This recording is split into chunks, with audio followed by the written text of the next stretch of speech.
nuestra página de Facebook a nivel del mundo. Economista, buenos días, bienvenidos a este pequeño conversatorio. Gracias por esta invitación, siempre me pone feliz poder dirigirme a Chone, a Manabí, a la patria, y feliz cumpleaños, Wellington. Sé que estamos de cumpleaños, el Día de los Inocentes. Por si acaso no es Wellington Inocencio, porque con la estirpe manabita le pusieron a la final Inocencio, no sé. Gracias, economista. Bueno, parece que ha tenido un pajarito que le ha soplado por allí. Pero bueno, enhorabuena, gracias. Sí, estamos, no, es Wellington Gustavo mi nombre. No le pusieron Inocencio. Qué bueno. No me pusieron Inocencio. Bueno, no sé por qué, bueno, pero el Día de los Inocentes hoy día, 28 de diciembre. Sé que cuidado con la broma. Gracias, economista. No, muy acertada la broma. Economista, para entrar en detalle, conocido de usted, el mundo y el Ecuador particularmente lo conoce como 10 años que gobernó el Ecuador. Nacional e internacionalmente, el proceso de su gobierno se conoce como la Revolución Ciudadana. Refresquemos la memoria colectiva. ¿Qué es? ¿En qué consiste políticamente la Revolución Ciudadana? Bueno, gracias por la pregunta, ¿no? La respuesta es para un seminario. Sin embargo, sí quiero rescatar, modestia aparte, el reconocimiento, el altísimo prestigio que tenemos a nivel internacional. Yo en enero tengo que ir a dar un mes clase a otro país, invitado por una universidad extranjera. Obviamente, no, sí, no estoy en mi país, pero no es ecuatoriana, es extranjera. Y por eso le muestra el prestigio y que nadie le hace caso a esta persecución brutal que más temprano que tarde se derrumbará sobre la cabeza de los propios malvados que hicieron tanto daño. Pero para resumir, la Revolución Ciudadana, o sea, nos han hecho creer estos 4 años que la corrupción empezó con Correa, que todo andaba bien, que antes éramos Suiza. Todos los que tienen mi edad recordamos lo que era el país, ¿no? Un país deshecho, sin carreteras, sin energía, con la corrupción rampante. Aquí tengo las estadísticas de corrupción de organismos tan correístas, como por ejemplo Transparencia Internacional. Estos son datos en función de encuestas de empresarios. O sea, usted sabe que no nos quieren mucho algunos empresarios. ¿Y sabe por qué? Porque no tienen la lógica empresarial, sino la lógica política, porque si tuvieran la lógica empresarial nos querrían bastante. Triplicaron con nosotros sus utilidades. Ustedes ven cómo el índice de corrupción, el ranking, es difícil hacerlo al revés, el ranking solo sube antes de nuestro gobierno. Y nuestro gobierno solo baja y empieza a subir de nuevo un poquito al final debido a las denuncias de Odebrecht y todo eso, porque esto es percepción, se le pregunta a los empresarios y el empresario da su percepción, entonces con la campaña negativa de la prensa sube un poquito la percepción de corrupción. Pero es evidente cómo bajamos en el ranking de corrupción. Esta es la clasificación de los países. Ecuador estaba en el puesto casi 150, lo dejamos en el puesto 120, y no solo eso, en los 10 años de mi gobierno, en toda la región fuimos el país que más avanzamos, disminuimos el ranking, es decir, mejoramos en transparencia. Estos son datos duros, no son percepciones, no son las calumnias de periodistas odiadores. Y otra fuente, otro correísta seguramente, el Banco Mundial, aquí lo tiene. ¿Cómo antes, y esto ya no es percepción, esto es realidad, le preguntan a los empresarios, ¿usted ha tenido que dar una coima? 15.4% de las empresas en el 2006 decían que sí. 2010, 1.7%. Esa es la brutal caída de la dolarización, de la corrupción. Sin embargo, ¿ya? Cogieron este 1.7 que quedaba, además con 10 veces más inversión, ¿no? Y esto incluye municipios, juntas parroquiales, todo. Cogieron esto que quedaba de corrupción para generalizarlo, para hacer un escándalo y hacer creer que la corrupción había empezado con nuestro gobierno. Y fíjense que es con el gobierno de Moreno que sube de nuevo la corrupción. Datos duros, Banco Mundial. Cualquiera puede entrar a la base de datos del Banco Mundial y verificar estas cifras. Vamos a aprender a hablar con la verdad, con información y con datos duros. Pero en todo caso, ¿qué era la Revolución Ciudadana entonces? Vivíamos esta debacle moral, económica, política. El Congreso se acuerda lo que era. Era un Congreso de payasos, nadie creía en el Congreso, como ahora, porque nos volvieron al pasado. Entonces, la Revolución Ciudadana la propusimos como el cambio radical. Había que cambiar radicalmente las cosas, profundo, no cosméticamente, y rápido, porque no hay tiempo que perder. Hemos perdido 2 siglos para el desarrollo de las estructuras vigentes. Y eso es lo que hicimos. Con la nueva Constitución, con los 10 años de transformaciones, lastimosamente la traición nos volvió al pasado. ¿En qué se traduce ya en estadística esto? Bueno, le he dado un ejemplo de la corrupción, cómo se redujo, y esto tiene atrás el sistema de compras públicas, el más transparente de América Latina y muchas otras cosas. Pero está, por ejemplo, que duplicamos el tamaño de la economía. Tomamos una economía de 44.000 millones, la dejamos en casi 100.000 millones. Fuimos los campeones regionales en reducción de la pobreza, en reducción de la desigualdad. El Banco Mundial nos reclasificó de un país de renta baja a renta media. El Programa de Naciones Unidas para el Desarrollo nos reclasificó de un país de desarrollo humano medio a desarrollo humano alto. Seguramente otro organismo correísta, el Foro Económico de Davos, en su índice de competitividad, nos puso como el segundo país con mejor infraestructura de toda América Latina, después de que éramos de los países con peor infraestructura, solo por detrás de Panamá, y Panamá nos gana por el canal de Panamá, porque es una infraestructura inmensa. Y en cuanto a red vial, solo por detrás de Chile, ¿no? Tenemos la segunda mejor red vial de América Latina, pese a que Chile tiene el doble de ingreso per cápita, es un país relativamente mucho más rico o menos pobre que nosotros. En cuanto a energía, encontramos un país importador de energía, ahora somos exportadores de energía. Recuerde que hasta el 2010 teníamos apagones. Y no quiero cansarlo, enumerándole muchos más logros, pero eso es la revolución ciudadana y esa es la transformación que logró esa revolución. Economista, es decir que la revolución ciudadana significó un cambio en la forma de ejercer un gobierno en Ecuador. Sin embargo, nada es perfecto. A su juicio, ¿cuáles serían los 3 errores más grandes que usted cometió y que no los volvería a cometer si volviese a ser presidente del Ecuador? Bueno, ¿qué obra humana es perfecta? Y mientras más se hace, más se hierra, pero también más se acierta. O sea, si Messi hubiera estado en el banco toda su carrera futbolística, seguramente nadie podría sacar un gol que se haya comido. Y se ha comido algunos goles, como el de la final Argentina-Chile en la Copa Bicentenario, donde se comió el penal que clasificaba, le daba el campeonato a Argentina. Pero sacar solo eso y no los 20 golazos que metió por cada gol que se comió y porque jugó muchísimos partidos, se llama deshonestidad, manipulación, y eso es lo que ha hecho la prensa estos 4 años. A Moreno hay poco que criticarle en sus obras, porque no ha hecho nada. Solo ha cambiado el logo y ni eso ha acabado por inútil y porque hemos hecho tantas obras, ¿no? Nosotros hicimos muchísimo, por supuesto que algo puede salir mal, pero generalizar eso es corrupción. También es una forma de corrupción, de manipulación, de engaño. Entendamos eso. Por eso pidan estadísticas. Nosotros hicimos 100.000 millones de dólares en inversión. La refinería del Pacífico, que dicen que ha sido un fracaso porque ellos mismos la pararon, es 1.500 millones, 1.5% de la inversión total, 1.5%. O sea, todo el resto son aciertos, pero quieren sacar donde ellos mismos muchas veces provocaron los problemas. Pero bueno, puede haber una escuela mal construida, puede haber problemas en algún hospital, pero es porque hicimos mucho y el balance final es tremendamente positivo. Entonces no hay obra humana perfecta, peor aún cuando se hace tanto como hicimos nosotros, pero sin duda el balance final es muy positivo. Usted pregunta cuáles son los principales errores. Cometimos muchísimo. Puede ser en designación de personas y hay que ver si son errores porque uno toma decisiones en función de la información que tiene, pero puede tener mala o buena suerte. Yo soy profesor de toma de decisiones. Entonces, usted puede, por ejemplo, alguien que quiso poner un hotel justo antes de la pandemia, en función de un estudio de mercado, y veía que era rentable, tomó la correcta decisión. Tuvo mala suerte, vino la pandemia y probablemente quebró. Por el contrario, alguien que tenía a sus hijos muriéndose de hambre y solo quedaban $100 en el bolsillo, y en lugar de comprar comida, compró un guachito de lotería, y se sacó la lotería. Esa es una pésima decisión, pero tuvo buena suerte, pero sigue siendo pésima decisión, porque la calidad de la decisión es en función de la información que tenía. En función de la información que teníamos, tomamos buenas decisiones, pero fuimos traicionados, o inmadurez, oportunismo. Un error, por ejemplo, fue Alberto Acosta como presidente de la Constituyente, un niño de 70 años, infantil totalmente. Obviamente el mayor error, si cabe el término entre comillas, porque con la información que teníamos fue la decisión adecuada. Un tipo que decía que era leal, que la Revolución Ciudadana era leyenda, que iba a continuar con nuestras políticas, es obviamente Lenín Moreno. Pero nosotros apoyamos a ese Lenín Moreno. A Lenín Moreno que decía que iba a continuar con la Revolución Ciudadana, que decía que habíamos sido el mejor gobierno de la historia, que decía que yo era el mejor presidente del mundo. A quienes apoyó cierta prensa, a quien apoyó cierta prensa y todo el espectro político, es a Lenín Moreno traidor, corrupto, inepto, que destruyó al país. Entonces, cuidado, ahí sí, eso sí es corrupción, eso sí es mala fe, eso sí es mala decisión, porque sabiendo lo que era, lo apoyaron solo con tal de destruir a Correa y acabaron destruyendo la patria. Entonces, ese puede ser un segundo error. Un tercer error, probablemente, el 2015 político, la ley de herencia y plusvalía, que ahora se está impulsando en todas partes del mundo.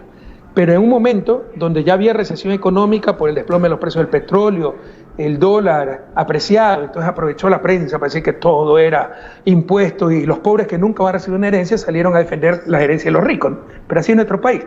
Pero ¿sabe qué? Yo le puedo enumerar muchos logros y también muchos errores, pero jamás cometimos el error crucial, fundamental. Jamás nos equivocamos de bando. Siempre estuvimos con las grandes mayorías y lo hicimos con recta intención y con mucha capacidad. Y lo hicimos muy bien.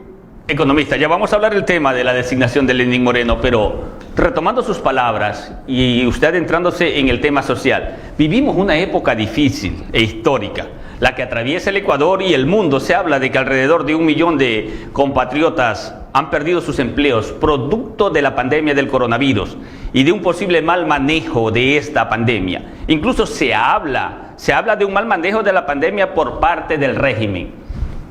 ¿Qué hubiese hecho en su gobierno? ¿Cuál hubiese sido el norte para que no haya muerto tanta gente y miles no se hubieran quedado sin empleo?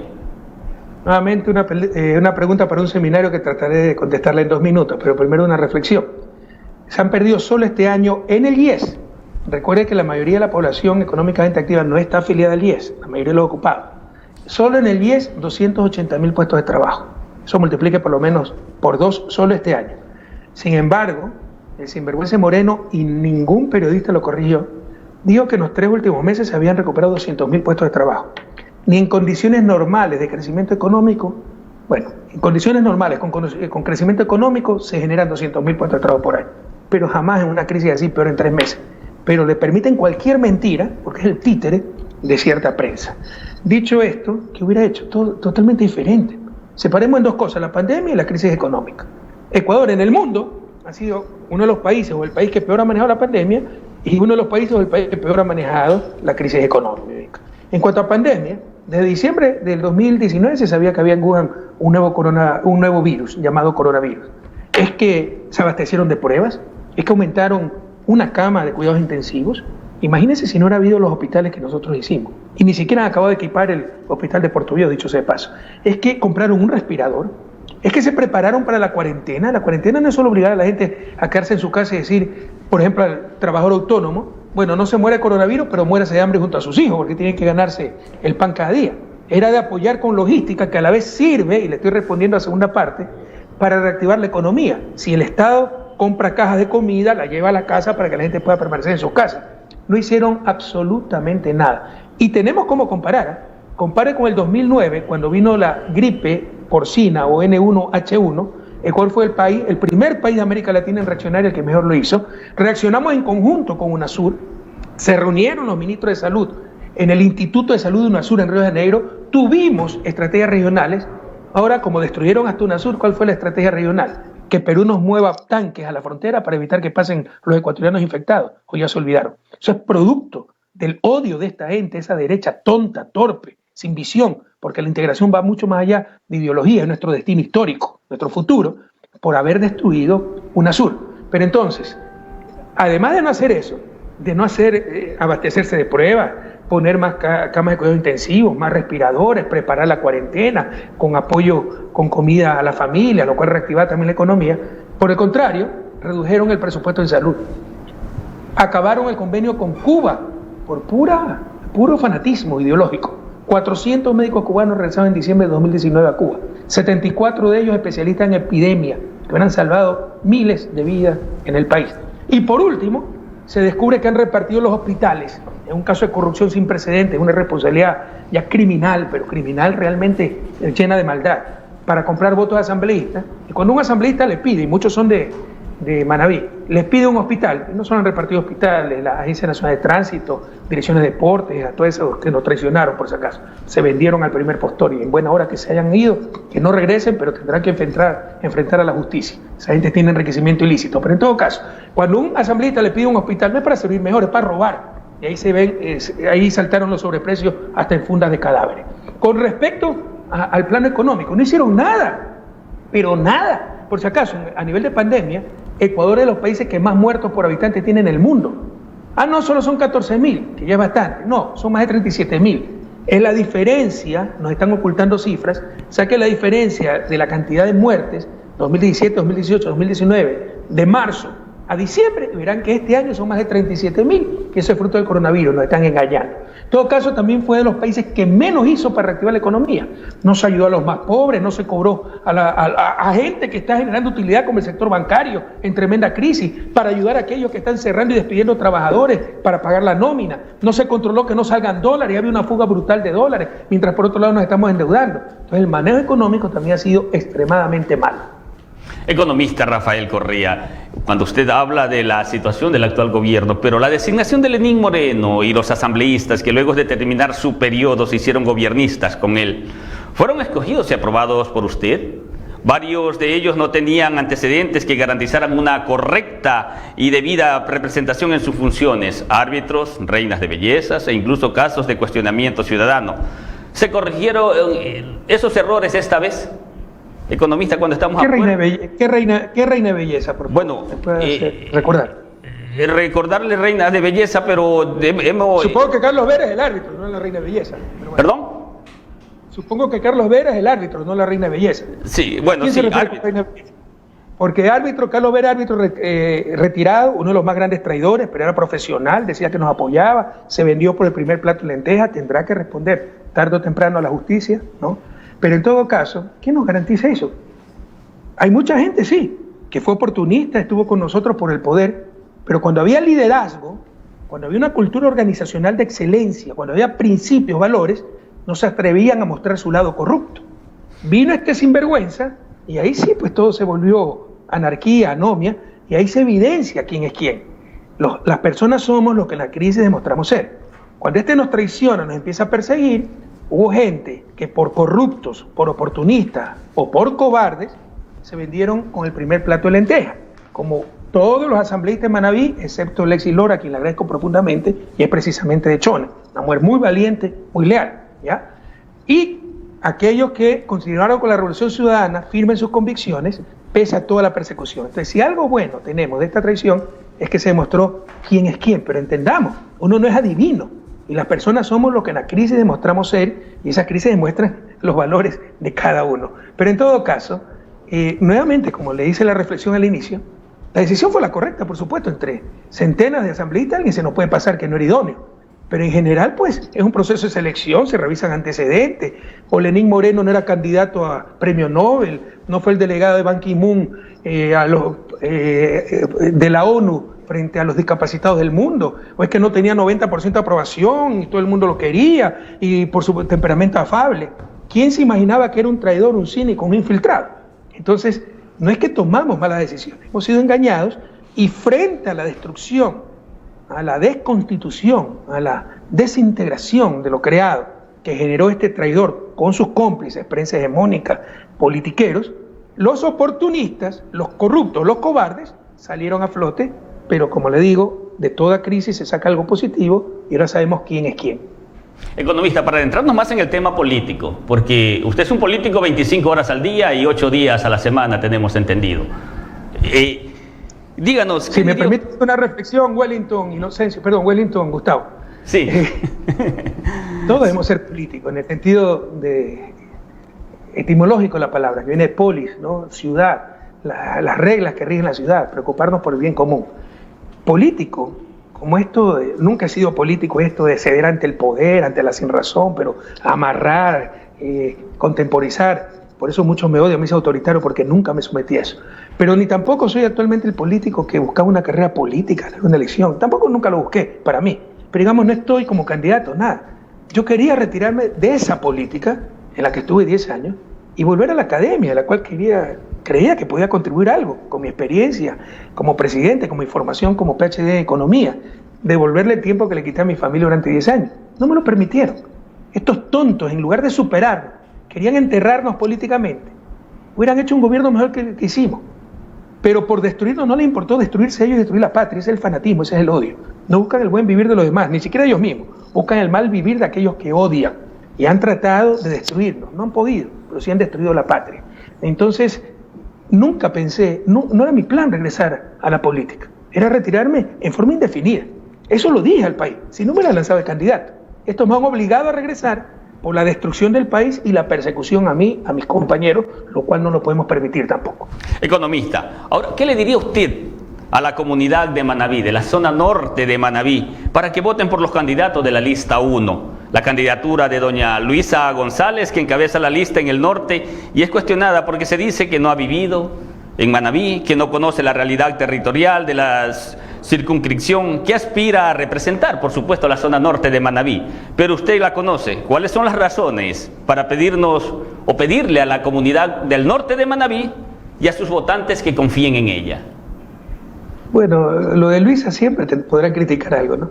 Yo me acuerdo que me ponía hasta bravo porque todos los fines de semana regresaba su canuto adorado, ni siquiera Chona, canuto, claro, una parroquia del Cantón Chona, regresaba canuto, ella pasa en canuto, nunca perdió sus raíces manavitas, pero como tenía que trabajar, porque fue mi secretaria de administración en Quito, entonces ya no puede ser candidata. Por favor, esa pequeñez humana, esa mezquindad que nos ha hecho tanto daño. Pero en todo caso, es muy fácil, yo creo, es hasta fácil, Wellington. La decisión de Sete Fredo ni siquiera es correísmo, anticorreísmo, izquierda, derecha, ricos, pobres. Es amarillo, azul y rojo. Estamos como en el terremoto del 16 de abril del 2016.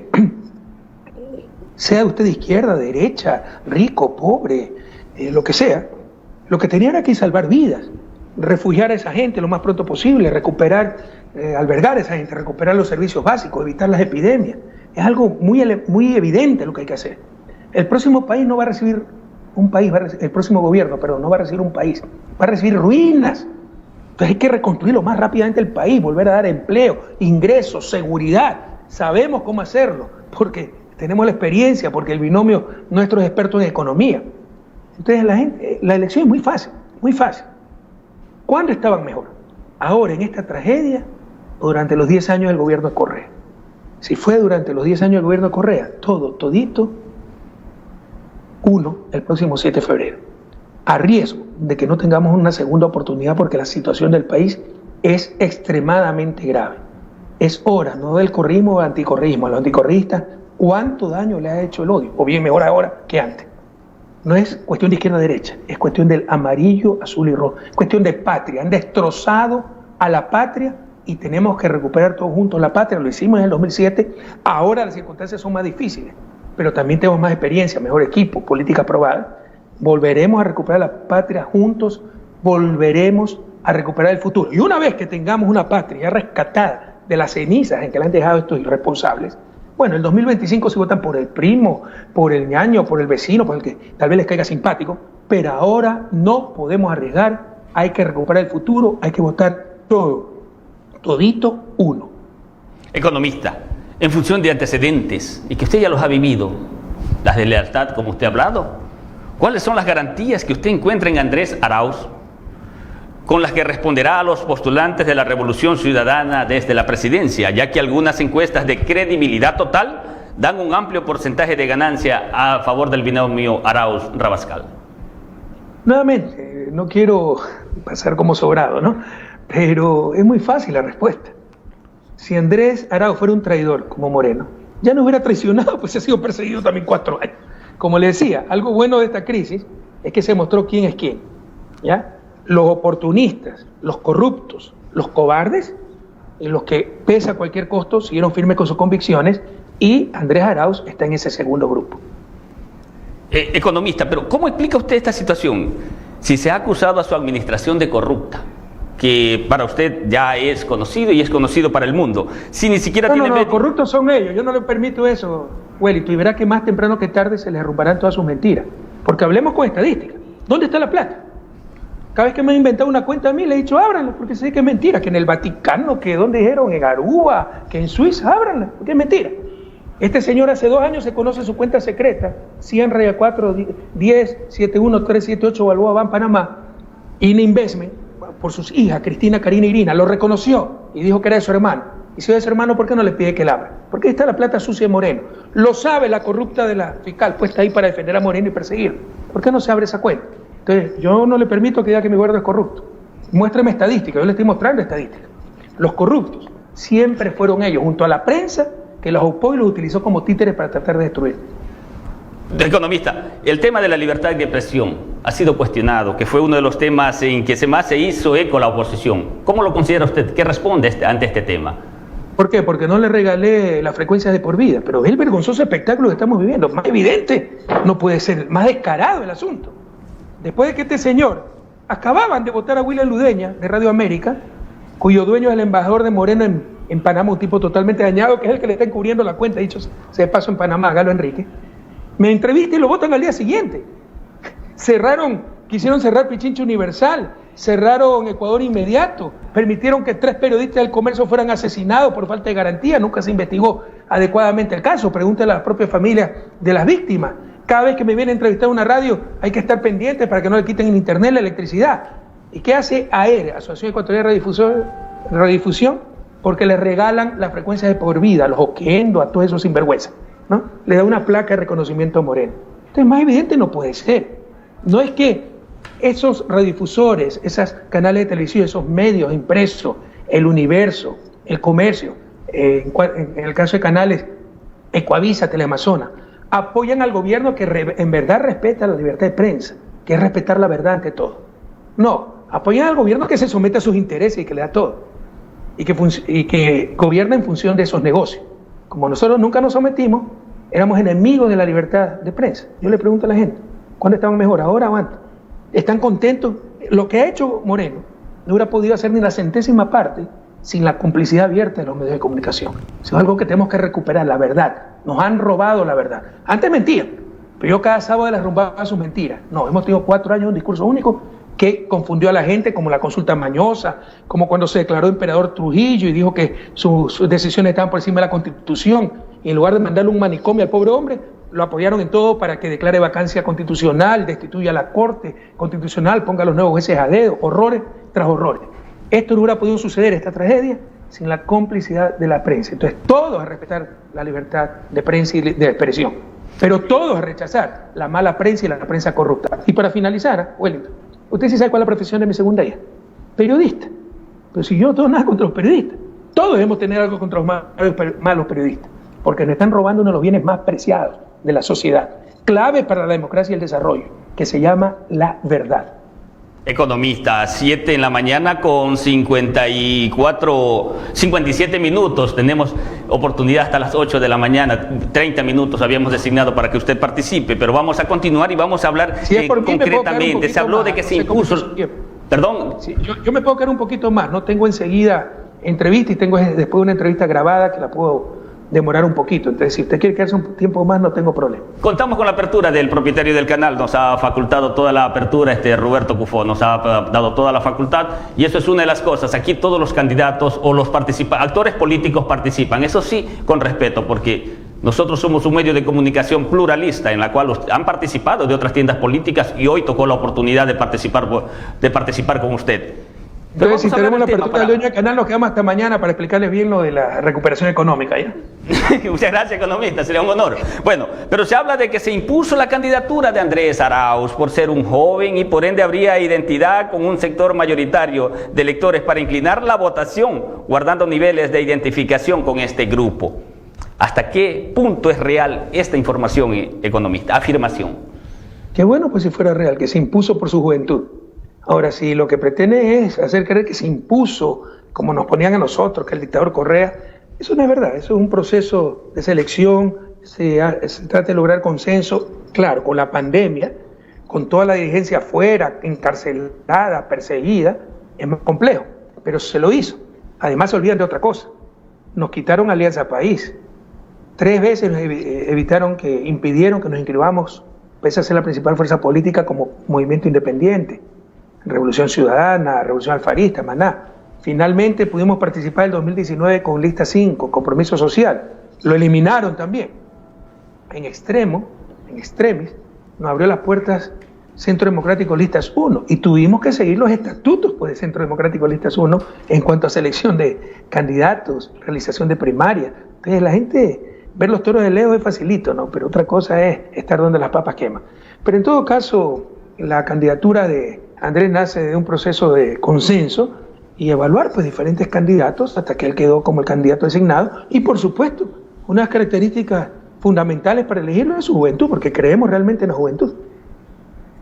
Economista, dice que en los sectores indecisos se llega con un mensaje esperanzador de que un banquero, un hombre de empresa puede ser el que salve al país de esta recesión económica? Porque no puede ser ese banquero el presidente que anhela este momento histórico. Sí, nos han hecho llegar esta pregunta, nos han hecho llegar a nuestra línea de WhatsApp. No entendí bien. Dice que ¿Me la puede repetir? Le voy a leer, economista, porque nos ha llegado a nuestra línea de WhatsApp. Dice que en sectores indecisos se llega con un mensaje esperanzador de que un banquero, un hombre de empresa pueda ser el que salve al país de esta recesión económica. ¿Por qué no puede ser ese banquero el presidente que anhela este momento histórico? ¿En qué parte del mundo eso ha sido verdad, que los banqueros han gobernado para el bien común? Es uno de los principales problemas y peligros para la democracia. La privatización de lo público es la mayor forma de corrupción, pero legal es el robo. Captan lo público, como han hecho estos 4 años, pero no gobiernan para el bien común, sino para sus negocios. Y por eso los bancos rompieron utilidades en el 2019 y tienen utilidades en el 2020. E importantes utilidades, menos que el 2019, pero importantísimas utilidades, pese a que todo el mundo está quebrado. Queremos eso. Que si es tanto de su anhelo por servir, ¿por qué no ha dado crédito más barato ya? ¿Por qué no se opuso a que voten gente si quiere crear trabajo? Y apoyó en la Asamblea la ley de apoyo humanitario que permitió votar trabajadores a diestra y siniestra. Usted no se engañe, este tipo no es que 4 años gobernado con Moreno, lleva 30 años gobernando. Si fue gobernador de Mahahual, ministro de Economía de Mahahual, luego embajador de Lucio Gutiérrez, luego solo con nosotros no fue nada. Y 4 años, lo acaba de decir, ¿cómo se llama el cantante? Velasco, ¿ya? Que es el candidato de lo que era Ruptura. Acaba de decir que el candidato del gobierno es Lazo, que él ha gobernado con Moreno. ¿Queremos eso para los futuros 4 años? Nadie se engañe, esa gente va a gobernar es para sus negocios y en su vida ha generado un solo puesto de trabajo, si no es para llenarse los bolsillos. Economista, ya para ir afinándonos, tengo dos preguntas al final. En caso de ganar las elecciones, su movimiento, ¿es de esperar que Rafael Correa regrese al país por una amnistía o un indulto? Siempre me preguntan lo mismo, ¿no? Una precisión. Amnistía la da la Asamblea y normalmente son para delitos políticos. A nosotros nos han acusado de corrupción. Yo que dejé hasta la última pluma que recibí en Carondelet, mire cómo han destruido el país, ¿no? Carondelet lo convertimos en el sitio, en el museo más visitado del país. Estaba abierto al público. Con todos los regalos que yo recibí, que sumaban 2,5 millones, algunos se subastaron para hacer obras de solidaridad, ¿no? Había museo con joyas y miles de visitantes. Eran más de 100.000 por año. Hoy ya no hay visitantes, ya no hay museo, ya no hay joyas, pero sí hay placas de la infamia. Eso es una buena muestra de cómo el odio de esta gente ha destruido tanto. Que yo regrese o no regrese no es lo importante. Si no era, mi plan de vida era estar acá, si no me hubiera quedado en el país, pero lo hice 8 años. Yo no voy a aceptar ningún indulto, lo que voy a hacer es ganarle, si no es instancias nacionales, en instancias internacionales. ¿Y por qué instancias nacionales? Porque siempre un juicio penal nunca está cerrado. Por ejemplo, si un asesino, lo acusan a alguien de asesino, lo acusan a usted de haber asesinado a alguna persona, lo condenan, pero no habían encontrado el cadáver, lo condenan a 20 años y 10 años después esa persona supuestamente asesinada aparece viva, tienen que dejarlo libre, por más que hayan pasado 10 años de la sentencia. Entonces nunca se cierra un proceso penal. El proceso penal contra nosotros está repleto de irregularidades. Para empezar, acuérdense que Odebrecht puso presidente. ¿Cuándo se acusó Odebrecht? ¿Cuándo puso presidente? Luego lo cambiaron a arroz verde. Y por último, como marketing, como vender zapatos, medias, carros, le pusieron el caso soborno y le ponían hasta musiquita a los videos pequeños que hacía la fiscalía para informar sobre el caso, hasta la música de ¿cómo se llama esto? La profecía, música de terror, o sea, toda una campaña de marketing para lavarle el cerebro a la gente. Pero en el fondo nunca hubo nada, repleto de nulidades, no se aceptaron pruebas como los propios archivos, los archivos verdes, que tenemos ya el peritaje internacional que demuestra que fueron manipulados, totalmente manipulados. Esto es un fraude procesal gigantesco. O el cuaderno de Pamela Martínez, que cuando ya se le amenazó con hacer un examen de tinta, dijo, no lo hice en el 2013, 2014, lo hice en el 2018, en diciembre, en un vuelo Quito-Guayaquil. ¿Quién puede creer esa tontería? O el blog justiciaamarrada.org, donde están los mails que se intercambiaba el juez temporal Iván León, que fue el que supuestamente hizo la sentencia, en verdad le mandaron a firmar, con la secretaria de la fiscal Diana Salazar, su secretaria se llama Marta Caiza, preparando la sentencia. Pero eso es terrible fraude procesal. En cualquier parte del mundo estaría preso ese sinvergüenza y está como finalista para la Corte Nacional porque ese fue el ofrecimiento. Por eso vendió su conciencia si es que le quedaba alguna. Entonces eso se le va a derrumbar el momento en que ya no haya la presión política y mediática que han sufrido estos jueces, porque sí hay jueces honestos, pero no son heroicos. Le ponían hasta drones para vigilarlos. Romo les mandaba patrulleros, drones a la casa para amedrentarlos. Le amenazaban con allanar la casa de sus hermanos, sacarle difamaciones, que dejaron libres a narcotraficantes. Lastimosamente se echaban para atrás ciertos jueces que son honestos, pero no son heroicos. Si cesa esa presión, creemos que esos jueces honestos harán lo correcto. Y si no lo hacen, a nivel internacional lo harán. Yo no tengo apuro, me da pena por la gente presa, perseguida. Jorge Glass tiene más de 3 años.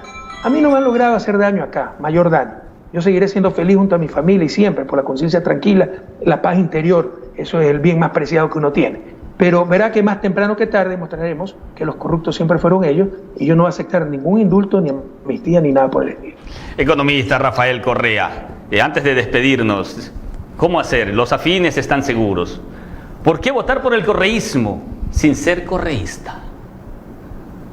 Bueno, a los que no son correístas por cuestiones ideológicas, pues los respeto muchísimo. Sin embargo, pregúntense cuándo vivían mejor, ahora con nuestro gobierno. A los que son anticorreístas por odio, por lo que han escuchado en la prensa, porque les aseguro que el 99% ni me conoce, o por nuestra forma de ser, los ecuatorianos somos así, ¿no? Correa ganó las elecciones, tiene poderes presidente, pasó a la historia, qué rabia, hay que hundirlo, hay que destrozarlo. No sé si conoce el chiste, las bromas reflejan muy bien la realidad de un país, ¿no? Y cuando un país se ríe de su propia tragedia es muy grave. Te dicen que hay un tonel, 3 barriles, 2 con tapa, 1 sin tapa. Le pregunta un visitante a esa bodega, ¿qué hay en el primer barril? Ah, no, hay unos cangrejos europeos y están tapados para que no se salgan los cangrejos. Ah, qué bien. ¿Qué hay en el otro barril? No, hay unos cangrejos estadounidenses, están tapados para que no se salgan los cangrejos. Ah, ¿y qué hay en el tercer barril? No, hay unos cangrejos ecuatorianos, pero si está sin tapa. No se preocupe, el que se va saliendo lo jalan los de adentro. Los de adentro mismos lo vuelven a meter. Eso somos nosotros. No tratamos de sobresalir como por ejemplo este gobierno, haciendo un mejor gobierno que el mío, sino destruyendo al anterior. Eso es mediocridad y nunca nos va a sacar del subdesarrollo. Entonces, a esos anticorreístas que incluso creen cualquier cosa de mí, las cosas más grotescas, más absurdas, no más tontas, que 70.000 millones robados, que yo vivo aquí en una mansión, yo no tengo ni carro aquí, pero siguen con sus tonterías. El odio, ¿cuántos años les ha hecho?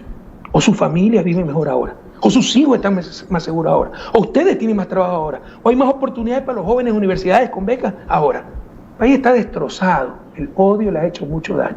Entonces esos anticorreístas odiadores, a superar el odio, con el odio no se construye.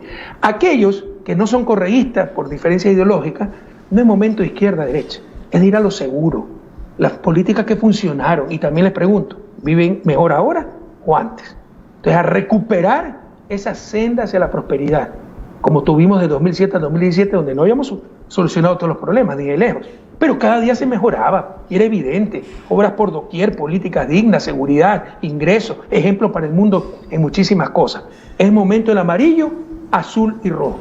Ganemos, y si es posible una sola vuelta el 7 de febrero, recuperamos la patria, estabilizamos el país, lo rescatamos de la ceniza, como ya lo hicimos en el 2007, en que lo ha dejado el neoliberalismo, y en el 2025, cuando ya tengamos un país algo normalizado, bueno, ahí sí votan por la derecha, por su ideología, por el compadre, por los socialcristianos, por quien quiera, pero una vez que hayamos recuperado la patria, en estos momentos hay demasiado en juego.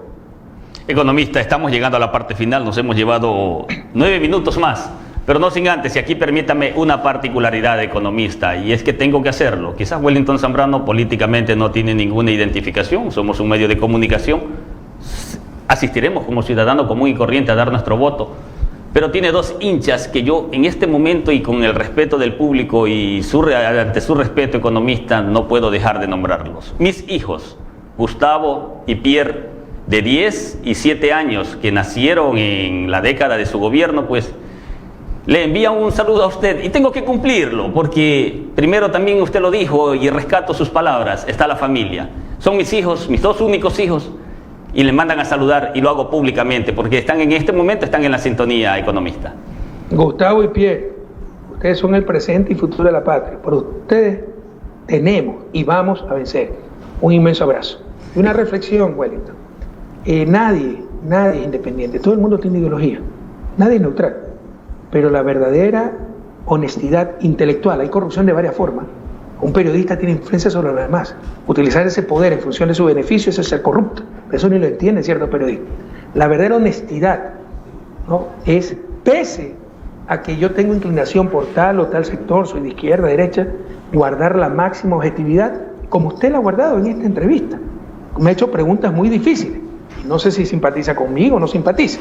Entonces, así debe de ser. Esa es la honestidad intelectual que muchos no le entienden. Yo puedo ser emelecista, pero si soy comentarista deportivo y Barcelona nos empató el clásico y por eso perdimos tal vez la oportunidad de jugar la final, no puedo decir que nos lo robó el árbitro, que nos hicieron trampa. Tengo que decir que jugó bien Barcelona. Y así esa es la realidad. Entonces, pese a que soy emelecista, debo mantener la objetividad. Esa es la verdadera honestidad intelectual que la deben tener todas las personas con poder, políticos, periodistas, maestros, pero con pena le digo que ni siquiera se entiende que existe esa clase de corrupción o honestidad, en el caso de hacer lo correcto, intelectual. Me trae a recordar, mi hijo Gustavo es melecista y Pierre es barcelonista, y cada vez que juega el clásico me toca pues estar en el... Pierre, ¿qué pasó? Pues no, ¿quién te pasó esa costumbre medio? Bueno, economista... Pasó, Pierre, pues, ¿dónde pasó? ¿El uno dónde se educó y el otro dónde? Aclaremos esas cosas. A ver. No, felicitaciones a Barcelona, ¿no? Y hoy día hay partido. Ya. Roberto Cufó le manda a saludar, deseándole éxito, gerente de este canal. Le manda a saludar y dice que él está en la sintonía y le manda a saludar, indicándole que este medio de comunicación tiene la apertura para todos los candidatos, precandidatos, actores políticos, y para usted no puede ser la excepción. Está a la orden, le manda a decir Roberto Cufó. Muchas gracias. Ya, economista, nos despedimos. No sin antes desearle, pues, a la distancia, un abrazo virtual, desearle un feliz año, que la Navidad haya sido de éxito y en otra ocasión nos volveremos a encontrar. El hecho de que sea o no sea partidario, pues eso lo decidimos en las urnas. Desde acá nuestro abrazo. Y usted como periodista lo que tiene que hacer es la entrevista más objetiva, más profesional y escuchando al entrevistado, no torturándolo y peor aún escuchándose usted mismo, como hacen muchos pseudos periodistas, ¿no? Que les encanta, por ejemplo, empezar su entrevista con el prófugo Correa, un Lenín Artigas, un tipo dañado, se ve que tiene mal corazón. Bueno, ¿qué ganamos con eso? ¿Qué ganamos? Pronto se le romperá esa mentira. ¿Pero qué ganamos? Es solo transmitir su odio. Eso no soluciona la crisis, no soluciona la pandemia, no soluciona la inseguridad, solo desfoga el odio de los odiadores. Superemos ese odio, a construir todos juntos nuevamente la patria. Recuperaremos el futuro como lo hicimos en el 2007. Gracias por esta entrevista, Wellington. Gracias, señor Bufón. Gracias a usted, economista. Un feliz año. Dentro de lo posible, han sido momentos durísimos, pero tengamos fe que si tomamos las decisiones correctas, el próximo año, 2021, será muchísimo mejor. Será un buen año. Será un año de crecimiento, de recuperación. Un inmenso abrazo a Chone, a Manabí, a toda la patria. Un abrazo, economista. Buenos días.